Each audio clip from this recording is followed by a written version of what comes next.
Okay. Welcome back to Tailored Healing TV. I am your host, Taylor DeClue, and today's conversation is something I've actually been looking forward to for a few months now. My guest today is someone whose work sits at the intersection of storytelling, technology, human perception, and the future of collective intelligence. She's often described as a storyteller from the future, not because she predicts what's coming, but because her work helps us all feel what's already forming beneath the surface. So I'm honored to welcome filmmaker, experienced designer, and futurist Karen Palmer. Welcome, Karen. Oh, it's so wonderful to be here. Thank you for welcoming me, Taylor. I'm equally as excited to come into your universe and see what our collective intelligence will see what it's going to come up with for your listeners. Of course. So, Karen actually found my work on TikTok for those of you who have found me there at some point, if not on another platform, and was somehow impressed with all of the crazy decoding that I do that I translate into storytelling myself. And I was so happy to meet someone, a sister, in alignment with what is happening with our future, where we've already been, and where we're going right now. So, Karen, people often refer to you as a storyteller from the future, and it's how you refer to yourself. I'd love to begin there. When you hear the phrase, what does that mean to you personally? I have to backtrack a little bit Okay. because if you're saying somehow impressed with what I saw, I was super impressed with what I saw of yours on TikTok. And I was like, wow, there's a sister who's very much aligned with me, but also got your own vibe and your own energy and your own lens. So, yeah, I was very excited when I kind of came across you and yeah, really excited to see how this can go. So, Storyteller from the Future is the title that when I came back from the future, I gave to myself so that people would be a signal for people to let them know that I've arrived. Not that there's anything overly special about me, but there's something overly special about all of us. And that sometimes we forget what that is. And that I am hopefully this kind of reminder, this signal in the darkness. Can you hear that background sound? Was that okay? No, you're Okay, fine. great. Sorry. Okay. Was there a moment when you realized your work wasn't just responding to what was happening in the present, but sensing what was coming next for us? Yeah, all my work from a child, I've always had this sense of moving very quickly through the present and always very focused on the future. And I started to feel this sense of a responsibility that I needed to use my work as this bridge to enable people to, um, well, like I said, my title is Storyteller from the Future, and I've come back to enable people to survive what is to come through the power of storytelling. So use storytelling as that bridge for them. I don't even think I've answered your question. I just think I've gone in a little tiny circle. No, we need the explanation. It helps. So it's for people who hear storyteller from the future, they never know exactly what that means. And I love that Mhm. you have so many different layers of what you do because it's not just an artist, it's not just simply a storyteller, but even a futurist in a sense, a time traveler, someone who understands different layers of this reality that we live in. So I think it's very necessary that you explain that for those who are new to a phrase like that and what that actually means. They want to know if you've gotten in a rocket ship and literally came here from the future. So, Yeah, so just to expand on what you said and answer your question a bit more depth, is that Storyteller from the Future is my title in this time as my persona as an artist, as an immersive storytelling artist. So I create my immersive experiences through that lens to enable participants to experience the future today so they can understand their role in it. So I have a very specific agenda with entertainment. As I used to work in the music industry and direct music videos and TV commercials. I would say in a different lifetime, like about 20 years ago. And I was like, wow. And there was a time where I made a music video and I worked with a stylist, and then it was like an urban black music in the UK. And then I started seeing some of the youths on the street, like in the clubs, wearing that same style that we developed. And I was like, wow, this is really, really influential. I really feel a responsibility to do a lot more than activate imitation or or a certain type of messaging that's being imposed upon people. I would like to use media to activate your consciousness and your self-awareness. So as opposed to we become passive observers of media and their messages, conscious or subliminal, where the message is being impressed upon us, we as the participants, is that I wanted my media to be a feedback loop, a receptor to your subconscious state. So what that would mean is that you watch my films and the films branch in real time because the films watch you back using artificial intelligence and a web camera or something like that. And it would branch depending on your micro emotion or your eye gaze. So if you responded to the film with anger or fear or calm, the film will branch in real time depending on that emotional response. So what I say to people, what I kind of developed when I did my TED talk was that my films make you conscious of your subconscious behavior to the narrative that I've created, so that when you kind of come out of this imaginary narrative and then you go into this other narrative of the real world, it makes you aware of how you have impacted this reality and created it through your emotions so that you can become aware of your subconscious programming. That was quite a lot. I hope that made some of that made sense at least and didn't kind of lose some of your audience. No, no, I love it. And I actually wanted to emphasize because I remember when I first started watching your TED Talk and looking into your work, you spoke about a little bit that I would like for you to talk about working with parkour and learning about psychology and how this kind of started to branch into your work. I think that's like one of the most important parts of the beginning of this work that I first was introduced to. So could you talk about that a little bit? Oh yeah, yeah, yeah. So I'll yeah, put it in context a bit. So I worked in the music industry and I was like, and I had a really cool life, really cool, like my nice convertible BMW, working with international artists like Beanie Man and Sizzler and Luciano. And but I got to the point where I was like, is this it? Like, is this party life? Is this like music hype? It's very superficial, it's very misogynistic. And I was like, is this it? And I was like, no, I don't think there's a lot more to what I should be doing with my talent than this. And I started to go on a journey within myself in terms of what I should be doing. And I was always into, I'm talking like 20 years ago, and I was always into like spirituality and health and nutrition and meditation and detoxing. And that was all, that was good for self-reflection. But then I was also into like physical movement a lot. And I got into parkour. Oh my God. That is, and I call parkour moving meditation because to me it is as deep a spirituality as I could connect with because it's a constant mirror to yourself. So an example is if you are doing parkour and you're doing like a jump and you're doing a jump on the floor, say it's just 3 feet or something, you do the jump. And then you learn to kind of do the jump higher. And then maybe you're doing something like a first story or maybe a second story high. And you're like, okay, well, if it's the same distance, then what's the problem? Because you can do the jump. Why does the fall impact the distance you can do? Because it then becomes psychological of, oh, well, if I fall or what if I happen? But you can do it. So we learn techniques to move through fear and master our fear. So we learn through our body to master our mind. So in that case, I will probably go back to honing the jump on the floor and then gradually work myself up to the height.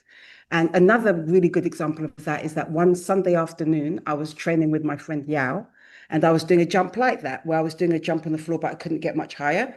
And when I was doing the higher one, he said, what's the problem? What's the problem? He's French. He goes, what's the problem? What's the problem? That's not even French, but get the idea. And I said, well, I'm scared of falling.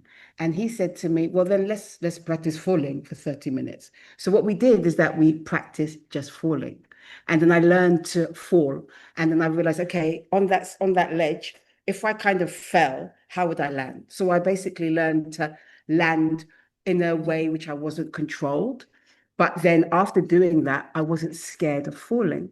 So then when I did the jump, the first time I was a bit short, the second time I was a bit long, and the third time I made the jump, but I'd learned to master falling, which is kind of life, really, that often we're not really scared of the jump, we're scared of the fall. So if you can master the fall, you'll be confident enough to make the jump. So that was my whole parkour vibe. And then I wanted to integrate the process of moving through fear into a digital experience. And that became my initial digital experiments with technology and film. And I made a series of parkour films. And the most popular one that was like Sync Self and Sync Self 2, where I was using, as a participant, you would watch a film and you would have an EEG headset on and it would monitor your brain waves. So if you were focused in the area of your brain to do a focus, the character in the film would make the jump. A bit like a video game, but with your brain. A magazine said your brain was a joystick. And if you weren't focused when you watched the film, the EEG headset would send a signal to the film and you wouldn't make the jump. So that was my first kind of exploration into digital and transformation, um, inspired by the philosophy of parkour. This is how I feel like you are truly just the sister that I never met because I've shared this with my audience once or twice before. In 2018, I took a work trip to Las Vegas and off of just a whim, I decided to go skydiving. And I had nobody there with me at all. Most of the people there, because it's Las Vegas, so a lot of them were couples or brother groups or people going together. And I was all by myself. And I decided to do that. And that was my first intro into releasing and getting used to falling in life. And it was so dramatic because I wrote like a goodbye letter just in case to my parents because they had no My clue I was God! going to do it. But the fact that I now have that story, as you're telling this, I'm going back to what that feels like. And now that you are turning this into an immersive experience to teach people about their minds, but also the power and evolution of how they're used, I think is so wonderful. And I'm gonna post some clips of parkour too, so you all are familiar with what it is if you'd ever like to try it. Um, but yes, thank you for sharing that. You definitely sparked a memory in me again, remembering what that felt like for the first time. So thank you. Um, that's super dramatic. You wrote the letter to your family. I was dramatic, but you're But falling out of the sky voluntarily, so you have to prepare just in that case. it's dramatic, but also responsible at the same time. So I'm super, super impressed that you, because when I do parkour, I'm like, oh shit, I might break my leg, but you're just like there. So I don't know if I would like ever, you've taken it way further than me, sis. Like, I don't know if I would have looked death in the face. But This was prior to children too, so they weren't around at the time. I was making riskier decisions at that time, but it has followed with life decisions, so definitely. Oh, well done. Thank you. So, in your research and filmmaking, you've addressed how bias gets encoded into systems, especially through stories and technology. What do you see as a narrative quietly shaping behavior in ways that most people do not consciously notice right now? Oh my God, what a hardcore, great question. You just repeat it again. Okay, so in your research and filmmaking, you've talked about how bias gets encoded. So, where do you see narratives quietly being shaped in behavior today in ways that we may not realize? Ah, okay. So just for context as well, is that from 2016 to 2023, I was very, very focused on bias in AI. I was doing an AI residency in ThoughtWorks a technology company in New York from 2016 to about 2018. I did a lot of deep research on that. And then I actually worked with the technologists in a technology company to create our own data sets And we use that within the experiences which I created and I worked with NYU, um, uh, New York, to potentially enable people to use a immersive experience to mirror back to them their own implicit bias. So that was a really big chapter of my AI journey. Bias in technology or bias in life. Um, what's coming down on us, raining down on us through the system of, particularly in America now, of like the state and us, the people. I don't know if I'd call it bias or if it's just a belief, but I don't know. I don't know if it's the right example, but I'm going to just use it and then maybe I'll go back and answer your question again. That the term civil servant means that the government officials are our servants. They're supposed to work for us. But right now, there seems to be this belief that we are subservient to the government. And it doesn't even matter which government, it's every government. And that government is also alarmingly, for the past 5, 10 years, increasingly becoming more and more aligned with big tech. And those interests are coming together. And we are seen as just data points to be manipulated. And if people are more interested in what that looks like, they could research films like documentaries like Cambridge Analytics. What was the name of that film that the lady did? It's on Netflix.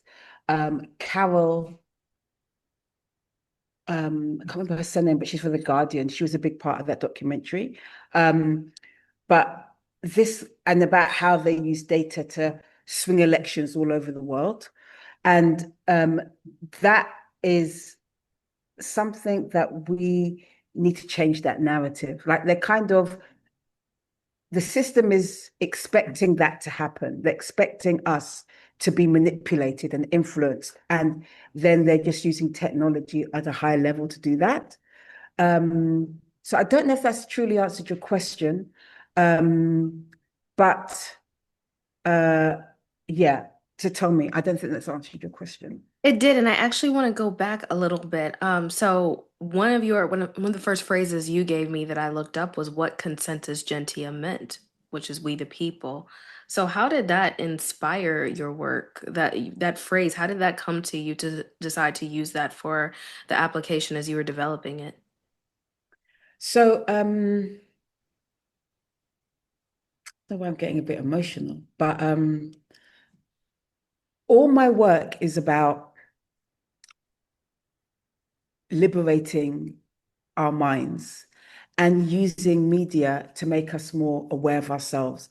I don't want anybody to, I don't think it's about fighting the system, even though I'm fighting the system. It's about being more self-aware of myself and my limitations. And like the monks, I saw a video of the monks and they were talking to somebody, the ones that's going through America right now. Yes. Mhm. And they were saying to somebody, don't try and fight the world. Don't find the peace in yourself first. And I was like, yeah, that's what my work is about. It's about yourself. We can always look at the governments and the people in charge and say them, but it's like, hold on a second. What about we, the people? What about me as an individual? What about us as a community? And so I've always been focused on the liberation of the individual as, and then after that community. So that title really represented where my psychology is at. Um, and I was always thinking about it. And normally I'm just down my little rabbit hole and I don't really do a lot of things. But I was listening to some videos on YouTube of Philip K. Dick, who I'm in love with him. Electric Because I dreams, often, I love it. oh my God.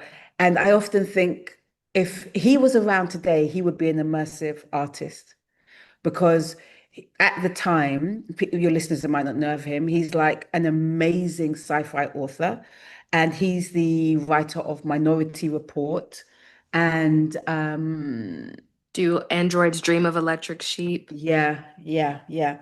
And but he was a writer, a short story writer, because everybody, and I think it was in newspapers as well, because everybody's reading newspapers or short stories and books. He did columns. So I often think, wow, and he really inspires me a lot because he talks about storytelling as conscious, kind of pricking consciousness and the divide between this reality and another reality. And he did a talk in France and he used that phrase. And I was like, yes, that's exactly where I'm at. And I wasn't sure about using it for my film, but my XR film, it was really personified that. And I was like, well, I'll use it. And then people look it up like yourself and they'll understand that's Latin. And sometimes, Latin can kind of abbreviate very complex themes because it's that type of language, right? You're a code breaker. It's kind of designed for that. So yes, on the short story, I was influenced by Philip K. Dick, but it took me like maybe 5 years to get to that because as an artist, as you know, we're constantly evolving and we're constantly feeling well, I am feeling my way forward. And then things come to you or words or terminology or vocab or you're exposed to things. And so that was really important for me to kind of label that experience, that title. I love that you brought up I Philip K. believe so. Dick, mostly because I never saw myself as a science fiction kind of woman. And it was only when my consciousness really started to develop over time that the ideas of futurism started to become very fascinating to me because, it was been around in TV and the media forever, but I was so immersed in the present that at one point I wasn't imagining the future. And when I started to read his work, I even saw the reinterpretation of his work on an Amazon Prime show. And I started to watch some of the episodes. The reality that was being shown did not feel like something I didn't know. It was something that was just being activated again. And so I definitely acknowledge everything that you're saying about him as well, which draws me into how Consensus Gentium has now evolved into your new work that is being featured. So, your current work with Ascended Intelligence is premiering at South by Southwest. Congratulations again. Um, Thank you. Thank you. it feels like a culmination of everything you've been exploring so far. So, how does it truly, in your opinion, build on to what you've done? I know you mentioned not being in a fight. And I wanted to give you a chance to speak first, but as soon as you said that I'm not really here fighting, I felt the word navigating. It's kind of like in the Matrix films how they are on the Nebuchadnezzar. But we view the ships as a personal vehicle. It's the body. We're time traveling through our minds using the physical vessel. So, how does your work now evolve? What you used with psychology and parkour in order to develop your app, how is Ascended Intelligence graduating from that first idea into what you're doing now? Oh, when you so give me a question, I'm listening to you, and I've got three answers popping. So I go to the back and I go to the front. So as you said, consensus gentium, if everyone believes it, it must be true, is a comment on perception and a perception of society. So people I would associate that with a terminology, a phrase like an example, like at a time everybody thought at one time everybody thought the earth was flat. So everybody thought it, so it must be true. Now, most people think the earth is round. So everybody thinks that it must be true. So these things they're not fixed in fact.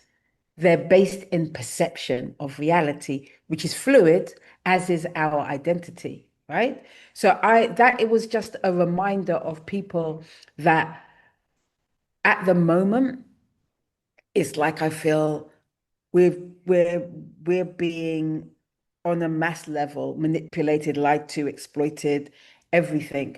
And what we're told to be our reality on so many different levels, whether it's science or history, it's just not most probably the case.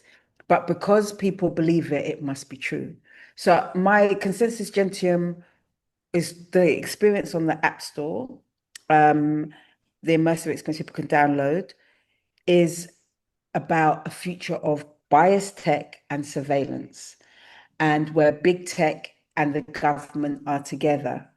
And we are judged and given more of our like human rights, depending on our compliance or dissidence. So a lot of that is about, let me just close this. A lot of that is about perception. And I'm kind of through my immersive experiences, like waking people up gently, just helping them rub their eyes, that this perception that you think you're looking into is not. And you're kind of being like led like a lamb to the slaughter in a way. And I just need you to wake up. So where that brings me to now is actually ascended intelligence is Consensus Gentium Part 2. It's a trilogy in a way, but it was a bit too long a title. Ascend Consensus Gentium 2, Ascended Intelligence. I guess made it Ascended Intelligence. So as I said, I spent like 8 years looking at bias in tech. And then 2023, yeah, I was at South by Southwest. I exhibited it as part of the XR and won the XR Jury Award, which is amazing because that's one of the most high caliber awards for immersive experiences in the world. And after that, I said, I kind of don't want to give any more warnings. I actually want to give solutions or at least direct us in that direction. So as opposed to shedding a light on all the bad things that are happening, that's over now. I need to inspire. This is why I came back a storyteller from the future, alternative systems that we can start to imagine. So I'll just give you a couple of little stories here. Let's close this off. A couple of little stories here is that when I do these thing, I do these think and action tanks called Hack the Future Labs, which I bring together interdisciplinary experts from the fields of academia. So it might have Ruha Benjamin, who's an expert in bias in AI and a teacher at Princeton, Stanford or Princeton. And then I might have activists and I may have philosophers, behavioral psychologists, neuroscientists, TED speakers. Um, and when I say activists, I've got people from Taiwan, I've got data workers from Kenya, I've got activists from the Congo, all different experts coming together. And I did one of these labs in Netherlands during COVID. And a philosopher and my good friend Kumbale, who's an activist from the Congo, the philosopher, a white guy in the Netherlands, a Kambale in Africa, both together, like almost started ending each other's sentences because they were getting excited with this analogy because they were talking about how if we're going to change a current system, like change a system that the state is suppressing us with, we need to have what Kambale said is that we need to have an alternative in place before we destroy that system. And then the philosopher in from Netherlands said, from the New Institute, Karlsruhe said, it's like Marie Antoinette. When the French had a revolution and they cut off the monarchy's head, literally, they didn't have an alternative. So then they replaced it with the state. And that was another system of oppression. So what I'm doing now is that I'm not just an artist, I'm a systems architect. I'm here to inspire alternative systems for us to imagine that we can live with. And because we're living in a technological age, that is tech, but tech is a reflection of society. So it's really important for us to go one step back and imagine the type of world we'd like to live in and then build the infrastructure and systems and technology to make that possible. I really enjoy that analogy mostly because when I think about the risk that are taken when people are ready to engage with getting rid of something old, but then not necessarily prepared with strategy about what comes after. I think that there's so much natural rebellion towards these systems that have been made that it's hard to hold and balance emotion with what we feel about what's been done while also equally having the mindset to execute something different. So I believe your work is providing insight into that so that people can not view everything and seeing all red, being able to hold things kind of in a balanced perspective to help create and evolve with the future as it's moving forward rather than being guided by it. It's like co-creating a bit. What does sovereignty look like for individuals inside of algorithmic systems to you? Oh God, what a hardcore question. Because if I get to that beautiful question, I just wanted to comment that. So I've developed these immersive experiences, or the app that you can download, because media, storytelling, digital is a very easy to access environment and journey and experience.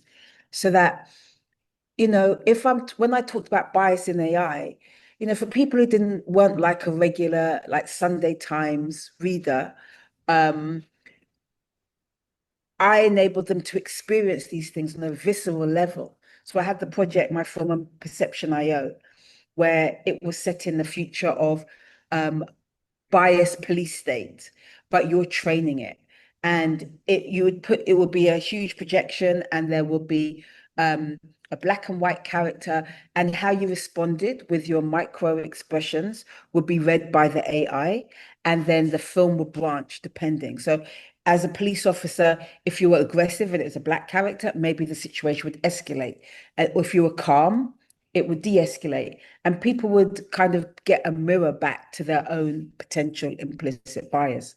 So my experiences are very gentle. They're very, let me just turn this off. They're very they're inquiring. They're very inquiring. And I've had people say to me, like I had a meeting with somebody, and the first half an hour of the meeting was really cool. And then the second half an hour, I was describing what I did, and they said, "Oh yeah, I did an experience like that in New York." And I said, "Yeah, that was my experience." And they go, "Oh my God, that really affected me." They started telling me they affected me, how much it affected them. And I said, "Actually, that's me." And they go, "I actually afterwards had to go get a cup of coffee and just sit down." Yeah, and go, wow, that's really revealed parts of myself that I wasn't even aware of. So it's I'm not here to judge. I'm here to create an environment, a mirror to you, so that we can kind of explore like your subconscious behavior, bias, moving through fear, weakness, so that we can evolve. So it's very much akin to what I would say modern mythology, where the media, well, not media, storytelling used to be a rites of passage. It was very much part of this evolution from being a boy to a man or a girl to a woman. And we don't have that. What do we got? Netflix and chill, right? So my work is very much akin to that spirit of transformation, but through storytelling. Now, to answer your question, just can you repeat it again about sovereignty? What does it look like for individuals inside of systems that are essentially algorithms? I will always go one step back. The when you because well, I'm associating systems and algorithms with tech, but I would go one step back because I don't know if that's directly what you meant, is that um, the system is a human system. Everything that is tech is human first. So sovereignty within the system, I would say that's nothing to do with tech, that's to do with mindset. So once we have a free mind, no system will be able to hold us. No algorithm will be able to hold us. No state will be able to hold us. But that sovereignty is freedom of freedom of mind, freedom of potential, freedom of choice, freedom from limitation. And that comes with knowledge of self. That comes with knowledge of self. That's why my work is all about understanding self more. It's not about following another leader, which there's going to have to be leaders, but it's about understanding yourself, your role. Because, say, for example, you or I, or your listener, maybe when they're having a disagreement with their spouse, that it turns into like an unnecessary escalating argument of raised voice. It's like, if you can't even like talk to your partner rationally and calmly and logically to resolve issues, how the hell are we gonna literally fight the system. We're totally going to be totally manipulated and triggered and exploited. They're going to know everything. And they're going to definitely know everything because they have all our data. So they're going to easily go, okay, yeah, this person is this. And we know we also have their social media. So we know that, oh, the day that they were, say a woman's on her cycle, that she went to look at her ex-boyfriend's post because she was feeling a bit emotional, and then she went and bought some chocolate. Like maybe there's data points that they're going to put together that we could never connect together, right? So that they can come. So everything to do with tech, everything to do with algorithm sovereignty, it all comes back to the human being. It's nothing to do with tech. It's to do with knowledge of self. And every single religion that I know of, their source is that. Whether it's Buddha, whether it's Gandhi, whether it's Jesus Christ, they all talk about this going to the desert or going to a space or deep meditation and solitude to have this knowledge of self. And through that, you can regain your personal sovereignty. Yeah. I will just share this with Karen because I did do a more formal video on my TikTok talking about Consensus Gentium, the application. However, when I participated in it myself, I did get emotional. There were a few scenes, and I will not give it away because I think it's something everyone should experience for themselves. But when I integrated with some of the scenes, because you're engaging with something that looks realistic, you're here in this scene. I put myself in this scenario. What would this feel like if I couldn't communicate with a parent or get to them quick enough, or it required some sort of digital identity for me to have access? And just that thought would spike certain emotions in me, and it made me very self-aware of what was going on. So I invite anyone to try out this application because I think you'll learn something very poignant about the way that the world is being shaped, not to put you in a fear state, but as Karen said, more of a state of self awareness.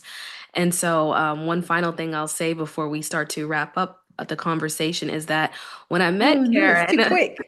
I know we have so much, and Having so much fun, having so much fun. I didn't realize I just looked at the time. I know. Wow, you're a good I'm so host. grateful for your time. When I met her, she was impressed with me, and then I started totally fangirling out because I it's very rare that I get to meet people in a shared framework. I've been somewhat of a bubble most of my life, observing, looking at the world around me, and only just now as I got into my 30s getting comfortable, expressing myself and creating my own platform so that I can share and inspire others as well. But the more that she has spoken with me, I view her as a mirror, and not just a mirror of what I could become, but what I already am. And I hope that anyone listening also starts to develop these skills because it's so amazing when you see someone working with something as innovative as art and technology as a reflection of the human experience. But when you also see yourself in it, I think that's another point of self-elevation. So, Karen, thank you for your work and your insight. If you could leave us with one final thought, when it comes to the story that we're being invited to step in right now, what happens if we choose to engage consciously or unconsciously with the future? Oh, sorry. Somebody was just ringing me and I Oh, just it's switched it okay. off. Could you give me the question again? I'm sorry. Sure. What is the story you feel like we're being invited to step in right now? And what happens if we engage with it consciously or unconsciously? When you say the story we're being invited to, do you mean by this reality? Yes. Um,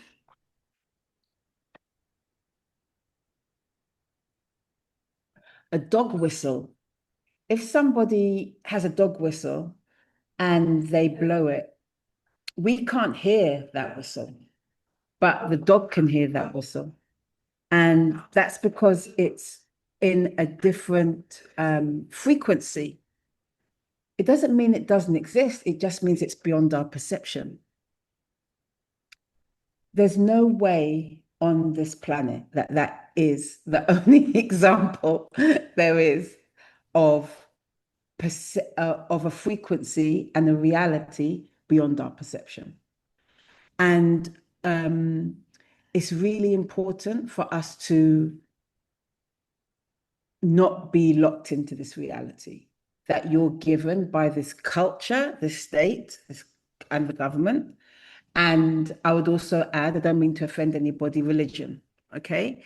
That um, any kind of doctrine that is out there has come from a man. And much of that is often going to be a white man from the West. And often that there it's not designed to benefit us. Okay. So I think it's really important for us to question everything and be super aware of every single thing that we're being told, whether it's about what's happening with America and Venezuela or Greenland or um, the Federal Reserve or whatever it, or tech, anything. The lens you have is through your source. So whether you're reading a paper, if you're on Instagram, if you're on TikTok, if you're on someone talking to you, just expand your perception of reality is absolutely crucial for the reality that you have because no two people experience the same reality, and it's all down to perception. When I was doing my Hack the Future Labs, I was working with this TED speaker who's a neuroscientist, and I spoke to him about I want my work to shift people's perception of reality. And he said, no, you can't shift perception. All you can do is expand it, and then you include their perception in your perception. You don't jump and change, it just amplifies and expands. And that's what I would just urge everybody to do is exercise critical and cognitive thinking. You've really just got to think for yourself. There's no way around it. And even if you're talking to friends or you're talking to ChatGPT, be conscious of the questions that you answer to elicit the response you want, because sometimes it's not about the answers, about the questions that you're asking. Yeah, that's what I would say. Perception, challenge your own perception of reality. Well, I believe anyone listening today, whether it's their first time hearing something like this or they've already been familiar, that is the wake up call for 2026. And I think a beautiful way to start the year. So, Karen, thank you for your work, for your insight, and for helping us navigate what's forming ahead, not with fear, but with awareness. And as for everyone watching, thank you for joining us on Tailored Healing TV. I hope to have Karen on again in the future, as she is a very busy woman doing exquisite and innovative things in the world that I cannot wait for you all to connect with. I'll share some things and links from her personal articles in the show notes. You can also follow her at Storyteller from the Future on Instagram and check out her wonderful work. So, Karen, thank you again so much for your time today. Thank you so much. Also, as you said, I'm going to be at South by Southwest. It's just been announced yesterday. South by Southwest 2026 with Ascended Intelligence, the world premiere. And that Consensus Gentium is available for free to download on the App Store. And also to say that as storyteller from the future, I've come back to enable people to survive what is to come, but I did not come back alone. So if anybody feels that what I'm saying resonates with them, maybe they also came back with me. And this podcast is a signal to remind them of that. And if so, good luck on your path, and that hopefully we'll pass together on that path one day. Absolutely. Thank you all for listening. Stay curious, stay sovereign, and I will see you in the next episode. Take care. Bye.